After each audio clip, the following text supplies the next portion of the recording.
باپ نے بیٹے سے کہا کہ آج کے بعد آپ سے اگر میں بات کروں تو میں تیری ماں کو طلاق دے دوں گا سے طلاق نہیں ہوتی. چھوڑیں ان قسم کو، بلا وجہ چھوٹی چھوٹی باتوں کو لکھتے ہو. ٹیلی فون پر نکاح نہیں ہو سکتا. نکاح کے لیے دونوں کا حضور، دونوں کا ایجاب قبول ضروری ہے. اگر آپ سعودی عرب سے نہیں جا سکتے ہیں تو کسی کو پاکستان میں اپنا وکیل شرعی بنا کے بھیج دیں، لکھ کے کہ وہ آپ کی طرف سے آپ کا نکاح کرے اور ایجاب و قبول کرے. ٹیلی فون پہ نہیں ہوتا.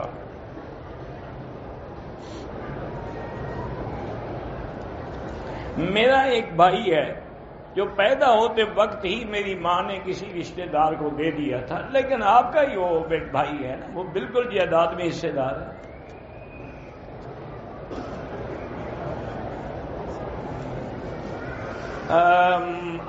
لیکوریا کا جن کو بھی مسئلہ ہے، میں نے کئی دفعہ سمجھایا، اللہ عالم سمجھ کیوں نہیں آ رہی بات. اس کے لیے یہ ہے کہ مثلاً اس نے مغرب کے لیے وضو کیا ہے، اب عشاء تک یہی وضو کافی ہے، ایک طواف کرے، 2 کرے، 3 کرے، پھر عشاء کے لیے دوبارہ وضو کرے.